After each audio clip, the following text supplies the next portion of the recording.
In this lesson, we're starting a Viper that is already up and running, and we'll learn how to taxi the runway and take off. Before we taxi out though, let's set up a few more items that we did not cover in the cold start lesson. Press spacebar when you're ready. On the altimeter, verify the current airfield altimeter setting of 30.04 inches mercury is set. You may rotate the pressure setting knob with the mouse wheel to select a new setting if it becomes necessary. We also verify the altitude display on the HUD matches the altitude on the altimeter within plus or minus 75 feet. Barometric altitude is displayed on the scale on the right side of the HUD. Press spacebar to continue. Then select between electric and pneumatic modes with the lever. Electric mode uses altitude determined by the central air data computer, while pneumatic uses pneumatic pressure sensed by the pedostatic system. These should read within plus or minus 75 feet of one another. Set it back to electric mode when you're done. Put simply, the altitude displayed on all sources should match with no significant errors. Press spacebar to continue. Now, set up your anti-collision, position, and formation lights as you desire. The formation lights, or slime lights, are low-intensity green lights that aid in close formation flying. Position lights are red and green lights that mark the left and right sides of the aircraft, and the anti-collision light is the white strobe on the tail. Typically, all lights should be on and flashing for taxi and takeoff unless blackout conditions are necessary. When done, press spacebar.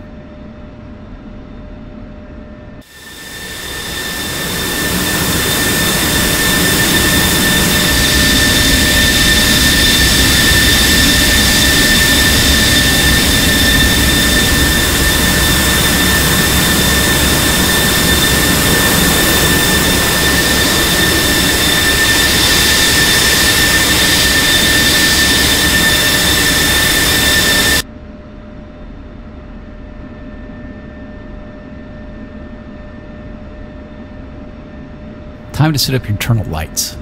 The top three knobs on the interior lighting panel control the intensity of the lettering of the panels themselves. The two console and instrument dials control floodlighting of the left and right consoles and instrument panel. The malfunction indicator light switch sets the intensity of the caution and warning lights. You may also enable a flashlight at any time using the keyboard command Left Alt and L. Experiment with these and press spacebar when ready to move on.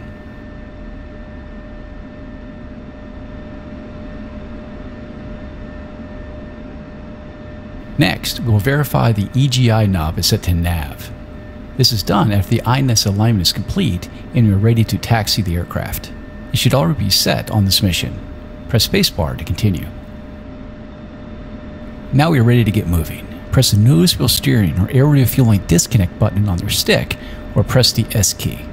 This will enable nose wheel steering and allow you to control your path using the rudder pedals.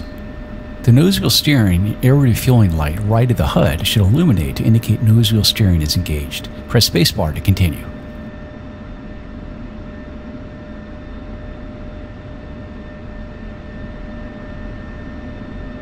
To get rolling, slowly increase the throttle just past idle until you have forward movement.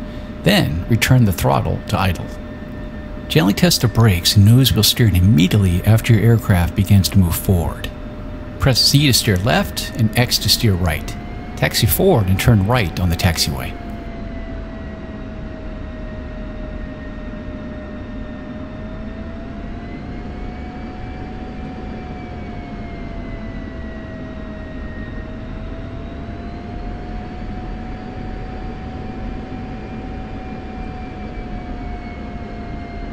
Okay, now we're on our way. Max taxi speed in F-16 is about 30 knots, but be sure to slow down to about 10 knots for turns. Heat may build up quickly if the brakes are used for an extended period, so do not ride the brakes to control the taxi speed. Use one firm application of toe brakes to slow the aircraft if you need to. Keep the throttle to idle and only advance it if you need to speed up. Let's turn left and hold short of the runway. Come to a stop as you approach the runway and we'll make sure the aircraft is ready to take off.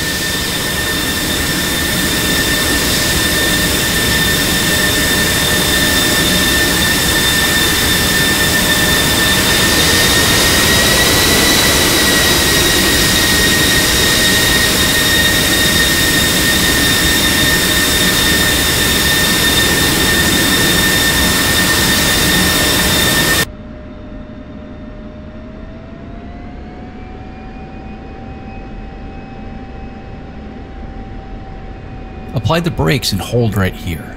A series of last-minute checks need to be made just prior to entering the runway. Some airfields have arm, de-arm areas you may be temporarily parked at to keep the aircraft clear of other traffic.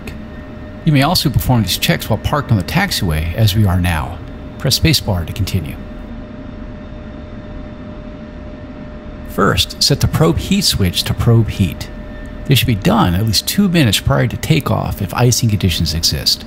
Delay selection of probe heat as long as possible prior to takeoff if icing is not expected to prevent overheat and damage to probe components. Next, verify the alt flap switch is set to normal. Then, just inboard the manual trim panel, check the needles on the trim indicators are centered. This is the final verification the trim settings are correct for takeoff and have not been inadvertently changed. Center them if you need to using the trim knobs or the trim controls on your stick. Press spacebar to continue. Now, verify the engine control switch is set to pry and the guard is down. Verify your speed brakes are closed and the canopy is closed and locked. The yellow handle should be down and the canopy warning light on the right eyebrow should be off. Press spacebar to continue. Set the stores configuration switch as required. In general, set Cat 1 for air-to-air loadouts without external wing tanks. Set Cat 3 for air-to-ground loadouts or any loadouts with external wing tanks. We have external fuel tanks and air-to-ground stores loaded, so set it to Cat 3. Press spacebar to continue. Next, we'll verify the external fuel tanks are feeding. Set the fuel quantity select knob to external wing and check the quantity. Wing external tanks should feed first and have lower quantity than at engine start, somewhere just below 2,400 pounds. If a centerline external tank were installed, it would feed first and we have to check its quantity instead. Press spacebar to continue.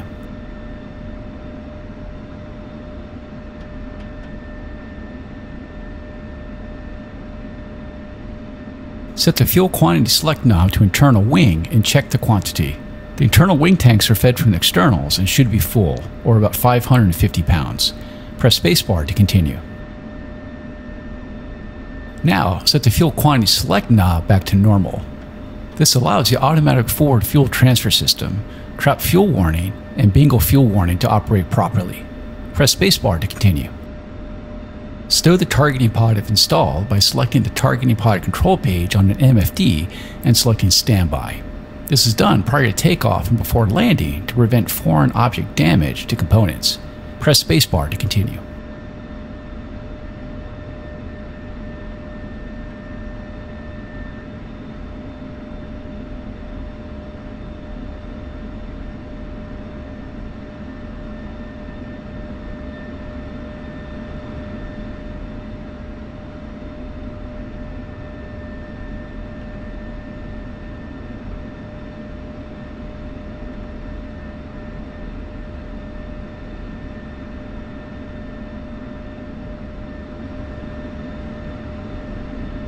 Then, lower the ejection safety lever. This arms the ejection seat and allows ejection when the ejection handle is pulled. This is delayed as long as possible to prevent inadvertent ejection on the ground.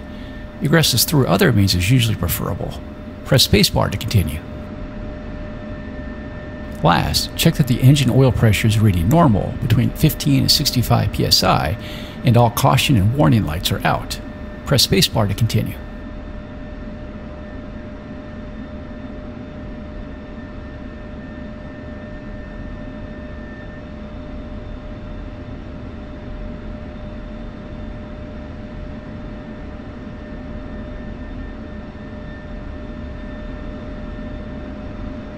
At this point, you're ready to take the runway. Go ahead and taxi out and turn left to line up on the center line. Come to a stop and we'll run a quick lineup check and walk through the takeoff sequence.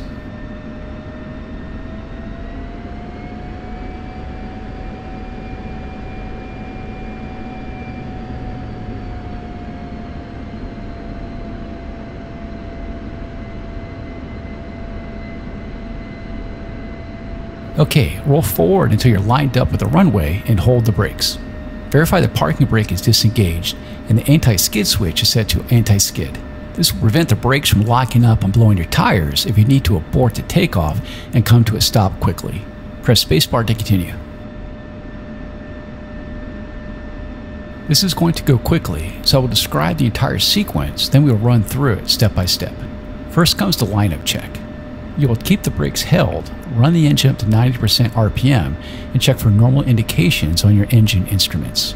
You will release the brakes, increase throttle to full, and engage the afterburner. Maintain track down the runway using your rudder pedals, ZNX. You will disengage the nose wheel steering about 70 knots when the rudder becomes effective. As you approach your takeoff speed, about 170 knots in this case, pull gently back on the stick to raise the nose about 10 degrees. You can use the gun cross and the pitch ladder in the HUD as a guide. The aircraft will become airborne and start to climb. Raise the landing gear while still below 300 knots and then continue to fly the aircraft along the runway heading. If you're ready, let's go ahead and give it a try. I will talk you through it as we go. Press spacebar to continue. Okay, hold the brakes, W, and advance the throttle to 90% RPM. Check the engine instruments for hydraulic oil pressure warning light off, oil pressure between 25 and 65 psi, F-tit 935 degrees or less, hydraulic A and B pressure between 2850 and 3250 psi. Then, release the brakes and advance the throttle to full.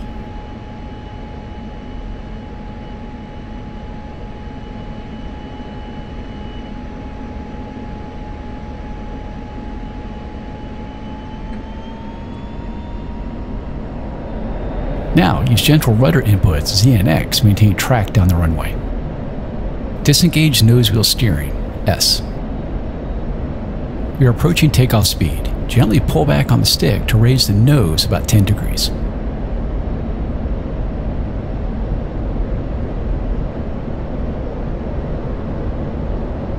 Okay, we are airborne. Raise the landing gear, G. You will lose a little lift as the trailing edge flaps retract, so be sure to maintain the climb.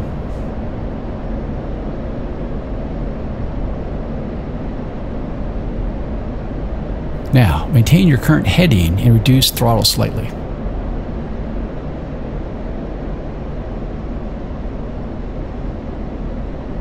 Congratulations, you have just taken off in a Viper. We will pick up next time with a look at landing. You can end the lesson now by pressing the escape key or continue to fly around.